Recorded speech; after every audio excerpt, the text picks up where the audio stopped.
Hello, on se retrouve pour une nouvelle vidéo. Aujourd'hui, je vais monter à cheval.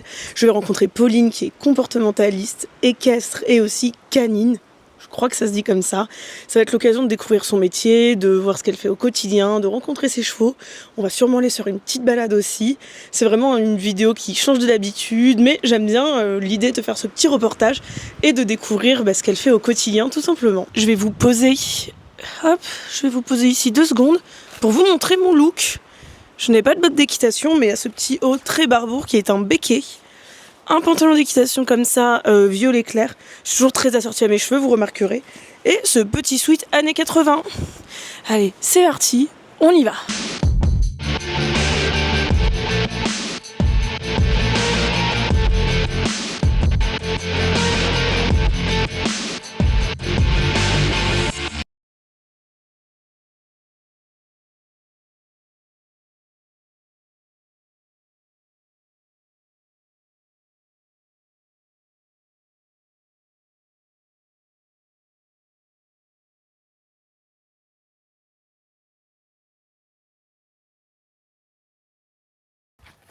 Oh.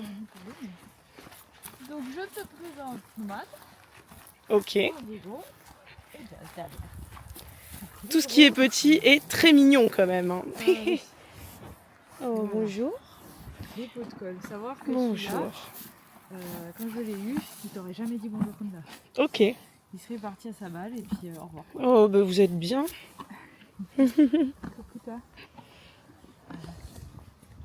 Là, je suis clairement en train de faire un amoureux en fait. Hein. Regardez ça. Oh, cette grosse bouille là. Regardez. Il veut quoi? Il va me croûter dessus. Bah super. Merci monsieur.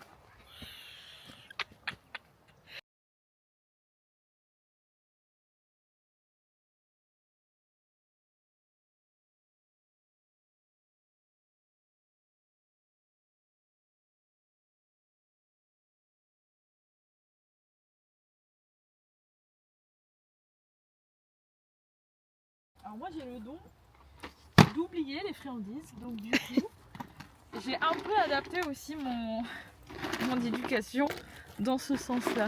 Parce que qu'est-ce que tu fais quand t'as pas de friandises, tu vois?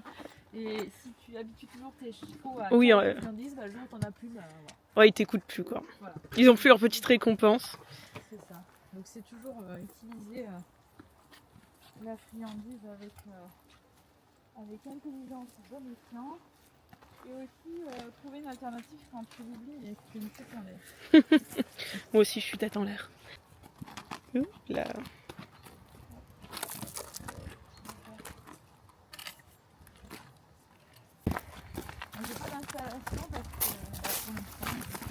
Donc là, on va préparer la bête pour le faire travailler un peu. On va équiper Pauline d'un micro pour faire des présentations qui seront pour sa chaîne à elle, pour toute la partie qui est éducation. Et moi de mon côté, je vais sûrement aussi faire une petite vidéo où elle va essayer de m'apprendre à éduquer.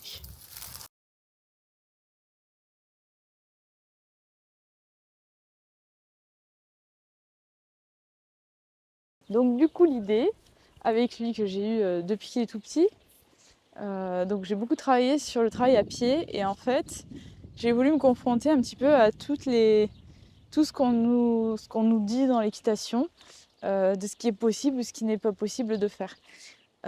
Souvent dans le cheval, dans la préparation de l'éducation du cheval jusqu'à le monter, jusqu'au débourrage, on m'a souvent dit, ou j'ai découvert par des articles, des choses comme ça, que le cheval, on le laisse bébé jusqu'à peu près 3 ans, et à partir de 3 ans, on va un petit peu le manipuler, et puis préparer son débourrage, et après le monter. Et donc avec lui, j'ai pas du tout fait ça. Donc je l'ai depuis qu'il a 4 mois. Et depuis ces 4 mois, donc jusqu'à son sevrage, j'ai travaillé dans le pré. Donc la manipulation, ça a commencé tout bébé. Donc le toucher, l'habituer, lui émettre le licol doucement.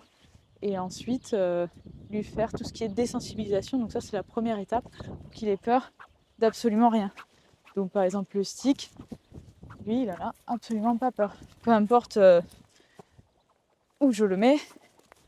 Si je lui fais, même en faisant semblant d'arriver, il n'en a pas peur. Et je travaille ça depuis tout petit. Donc tous ces outils, il le connaît depuis toujours.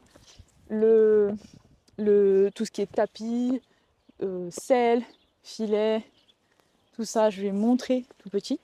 Donc en posant par terre, en le laissant jouer avec, alors sauf la selle, parce que voilà. Mais en tout cas, au moins qu'il le ressente et ce genre de choses. Je lui ai posé, je lui ai enlevé, voilà, avec des selles aussi légères. Je n'avais pas commencé avec celle-là, j'ai commencé avec une selle de Montacru, donc hyper légère, pour lui montrer un peu tout ça. Et pour qu'en fait, il ne déclenche jamais ou quasiment jamais en tout cas, parce que le jamais n'existe pas, de comportement de fuite et d'opposition. Et du coup, ça a marché. Ça marche très très bien. Parce que donc là, c'était aussi le test avec lui de savoir ça marche, ça ne marche pas. Est-ce qu'il faut le laisser tranquille depuis qu'il est petit et ensuite remonter, recommencer et intervenir dans sa vie, ou alors faire toutes les étapes, lisser tout le long de sa vie, créer une relation au final qui se fait avec lui et l'habituer petit à petit avec des exercices réguliers, des manipulations régulières pour avoir un cheval qui sait à quoi il s'attend et créer son mental en fait. Voilà. Et au final, ça marche super bien. Ça fait un cheval qui est, parce que lui, il est quand même assez compliqué à la base. Il prend peur. Enfin, quand il prend peur, comme d'autres chevaux, il va pouvoir avoir des réactions assez vives. Il se cabrait quand il était petit. Il m'a arraché la main, des choses comme ça, avec une très très grande force, vu la taille du bestiau. Et l'idée, c'est de comment coopérer avec un gros cheval comme ça, même avec tous les autres chevaux, malgré tout, sans rentrer en fait au maximum de ces défenses-là. Voilà. Donc on va voir un petit peu tout ça.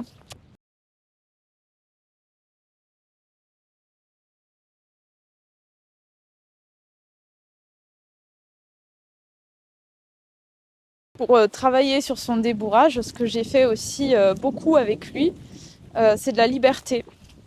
Et d'inclure la liberté, non pas comme une discipline et un amusement, mais au-delà de tout ça, comme vraiment un outil de travail et de coopération, pour qu'ensuite il retrouve tout ce qu'on apprend à pied à cheval, pour pas qu'il se perde.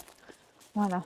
Là, il y a un petit peu de vent, il est un petit peu curieux et un peu inquiet de ce qu'il voit aux alentours, mais pour autant, il reste avec moi. Et cette possibilité, ce début à côté de lui en liberté, ça permet aussi de voir, avant de le monter, pour le début du débourrage et pour le travailler comme il est encore jeune, de voir son état mental et voir si j'ai beaucoup de déconnexion, s'il se stresse, s'il s'en va, il peut s'en aller. Au moins là, je le contiens pas et il peut exprimer. Là, tu vois, il s'en va un petit peu. Bien. Voilà. Exprimer en fait son état sans pour autant que je vienne le parasiter de trop et que si jamais il y a quelque chose qui l'inquiète de trop, au moins vaut mieux qu'il l'enlève pendant que je suis à côté à pied et que ça redescende plutôt que quand je suis à cheval.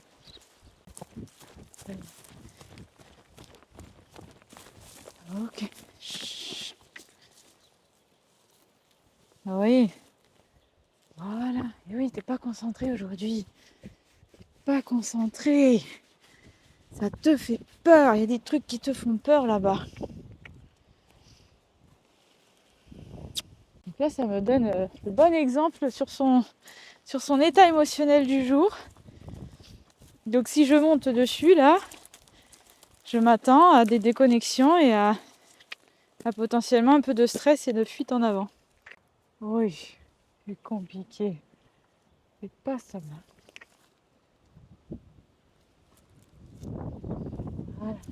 Voilà. Pas. Ok, super. Voilà. Voilà, ça c'est bien.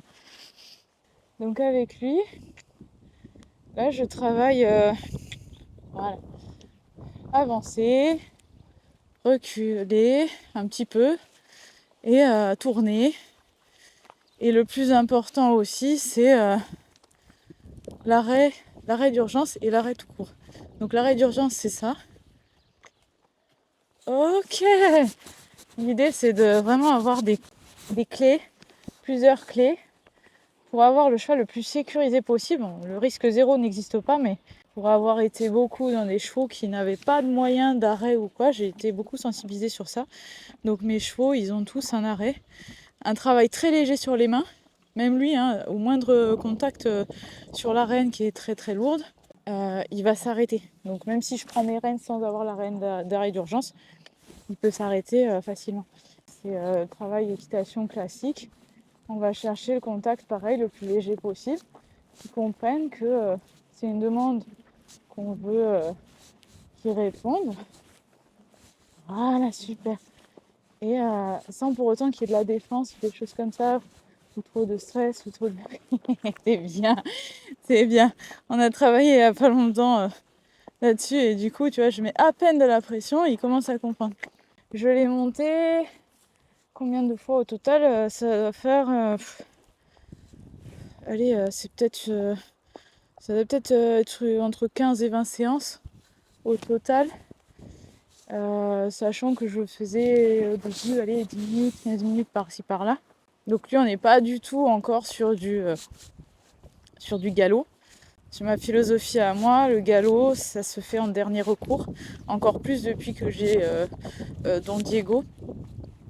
Parce que c'est l'allure qui leur met le plus d'émotion possible. Voilà, on recule un petit peu. Alors le reculer, on l'a fait depuis la dernière fois. Donc il ne connaît pas encore. Et je viens associer le code en fait qu'il connaît à pied. Super. Avec le code que je vais instaurer à cheval. Très très bien ça. Moi j'ai décidé de me mettre en arrière, donc j'exagère au début. Et après je bats un peu des pieds. Comme ça, l'idée c'est après en liberté de pouvoir lui faire quand on est accru. Et qu'il le comprenne par l'assiette et aussi les jambes.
Et c'est parti, c'est à mon tour de m'essayer au poney de cirque, vous allez voir ce que ça donne. Franchement, c'est pas si simple que ça, mais Jazz, il est trop mignon, il a vraiment été tolérant avec la débutante que je suis. C'est ça. Tu penses un peu que tu veux nous demander avec ton doigt comme ça, si tu as courir aussi avec lui un peu. Ok, d'accord. Ok. Donc je me penche. Je te donnerai le bon bout et puis Oui. oui.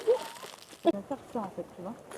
Et après, quand il voit qu'il va tourner, je viens me baisser et je recule. Alors lui, je me baisse beaucoup parce qu'il est petit. Ok. Il ne voit pas. C'est pas forcément. Mais tu vois, je vais venir en gros faire ça. Et c'est comme si derrière tu faisais ça. Et après, tu recules pour l'aspirer. Ok. Voilà. Là, on complexifie la chose. Plus compliqué. Hein. Je réessaye. Mais je pense que celui-là, ça va être un peu dur pour moi. En plus, moi, j'ai des problèmes de... C'est pour ça que ça me fait du bien, j'ai des problèmes de synchronisation. Je suis nulle. Tu viens faire avec ton stick un grand tour. Comme si tu voulais lui dire, non, bouge pas toi.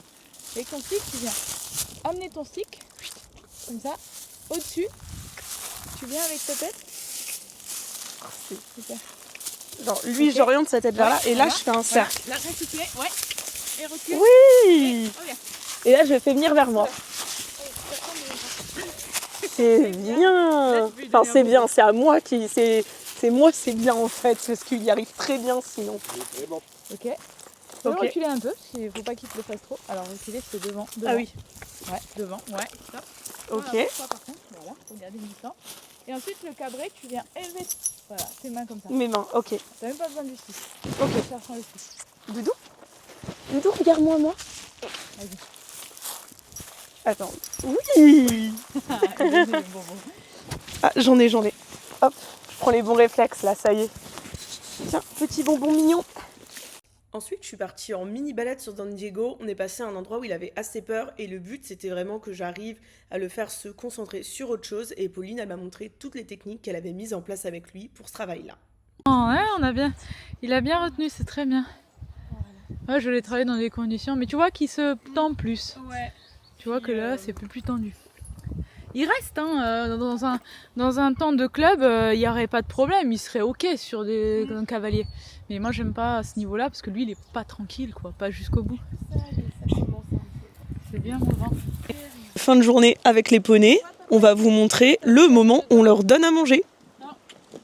Toi aussi, c'est pas t'as voulu aller dedans, hop.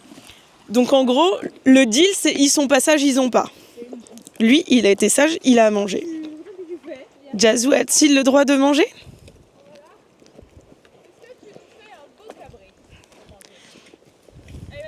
Il est un peu gros, donc il faut qu'il fasse plus d'efforts que les autres. Et voilà.